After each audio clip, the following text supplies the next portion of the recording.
My name is Earl Jackson, born and raised here in Ann Arbor, Michigan. My present residence is Marietta, Georgia, just north of Atlanta. I've been creating art since elementary school when I would sit in the classroom and draw. And a lot of times, instead of paying attention to the lesson that was given by the teacher, I was drawing over in the back of the room or on the side or whatever. And each year, as I passed each grade, I came in contact with two good high school art teachers who saw my talent and encouraged it. And then when I went off to school, I came back home to the Washtenaw Community College and took classes from John Lockhart, who is a renowned artist who's no longer with us. John Lockhart had a lot of influence on me and gave me direction, a lot of direction that I still value today. And he introduced me to the National Conference of Artists, which is, I think, the oldest Black art organization in the country. And I became a member of that.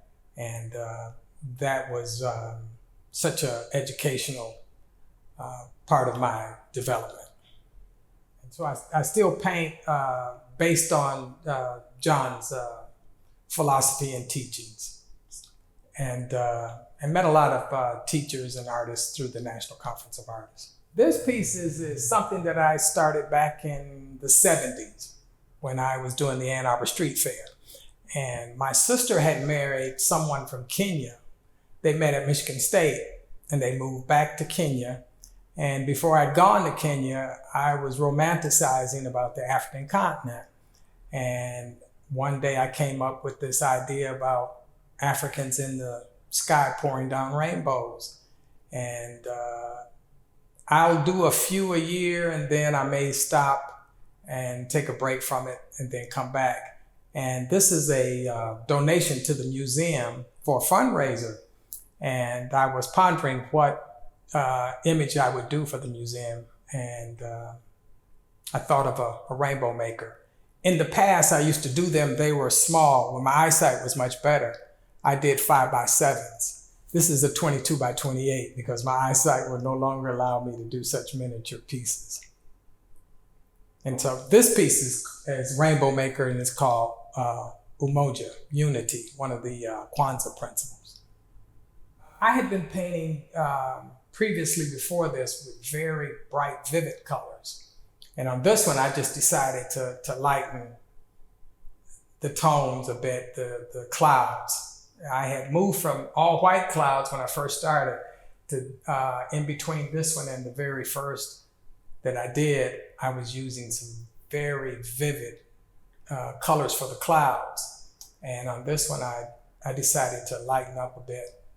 And I've been in blues lately. I've been doing a lot of blues in the background. I already had that paint mixed, the blue background, I already had it mixed, and it was just perfect. So I decided to go with it. And most of the time, when I first started, they were just a single figure. It was either a man or just a woman. And on this one, I wanted to bring the two together, to show the unity and the rainbow coming down. And if the person gets closer, they'll see some markings on the individuals and some kind of status that they have. John Lockhart and Carl Owens, both from Detroit, and both are no longer with us. And John Lockhart introduced me to, he encouraged me when I was taking classes from him to create a library. And so some of the books that he recommended had these famous artists that I had never heard of until I came in contact with him. And another John was John Biggers. And John Biggers is no longer with us either. John Biggers was this world-renowned muralist, and his works are just unbelievably powerful, along with John Lockhart. Oh, it's very important to tell our story because, as you know, since we've been here on this land, this country, our story, us as a people have been maligned, and the true contributions here and before we came to this country were not told in the educational system. The depiction of our character through Hollywood magazines and so forth were demeaning, criminal. And to have this museum allows us to tell our story. Be true to yourself, listen to your inner voice. Don't be afraid to take directions from others and look and see what other people are doing, because you can feed off the art of other people, like going to art festivals, galleries, and museums. I find that gives energy, fuel, inspiration. So I would say listen to your inner voice, find a quiet place at times and just listen and hear what's going on inside, and take direction from others. Good luck to the museum and its future further development, and I will be available for any assistance I can render.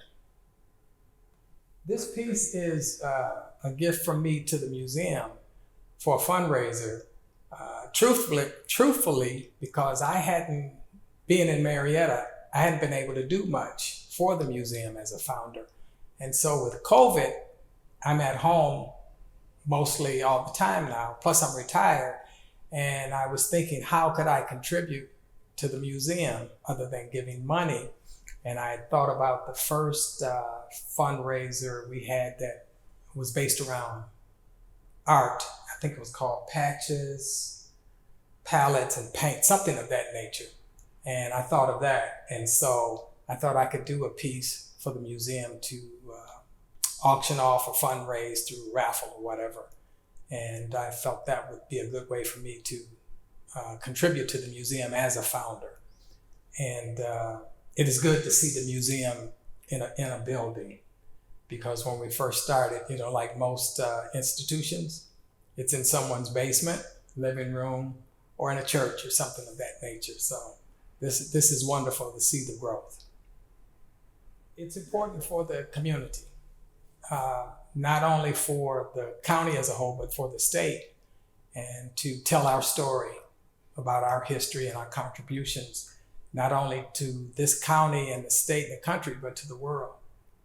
What African Americans have contributed to the human race.